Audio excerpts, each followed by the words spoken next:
Alright, in this week's video I want to go over how to take pictures in Lumion and then turn those pictures into actual renderings. So bear with me, it might be a little glitchy, but the first thing you need to do is you need to navigate to wherever you're going to want to take your actual picture. So let's say I wanted to get a screenshot of this house. Not a screenshot, but a snapshot for rendering. So you're going to come try and get the house in the view as best as you can, and then you'll come over here to photo, and as you can see it'll pull it into like this camera mode, and you can continue to actually move around within the model and perfect your actual image. So you can see I can move up or move down to get a better perspective on the house, zoom in, zoom out, adjust my view range.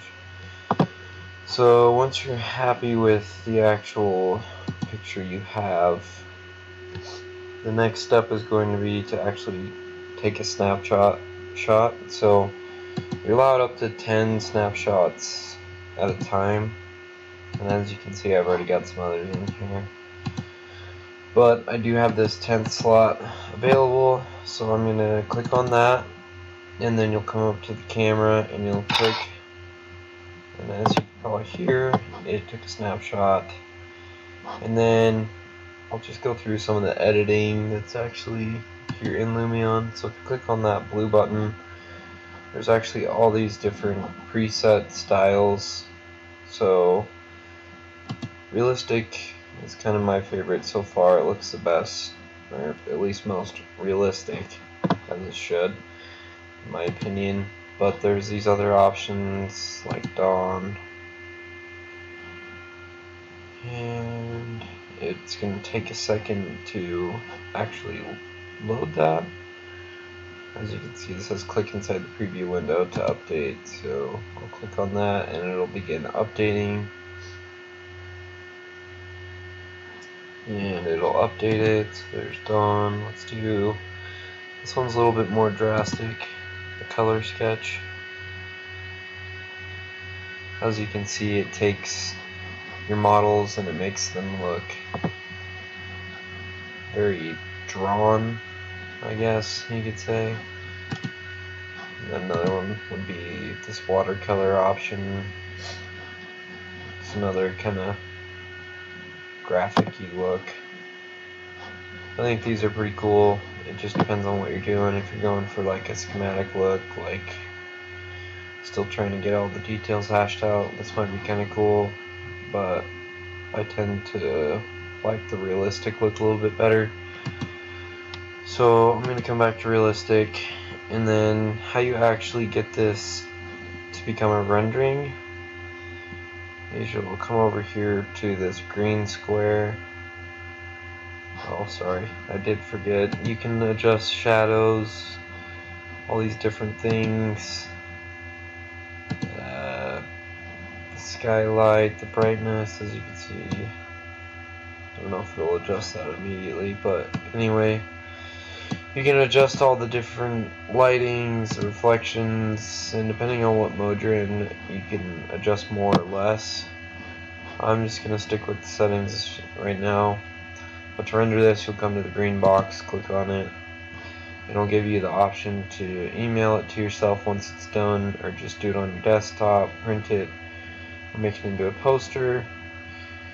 I typically just do the desktop because it gives me an option to actually save the file. So I'll come in here and I'll just name it render 10. If I hit save, it'll immediately begin rendering. as you can see, it's just going to take some time to boot up. We'll let that do its thing, and you'll be able to see the final product.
Okay, now it's completed rendering, and it looks pretty good.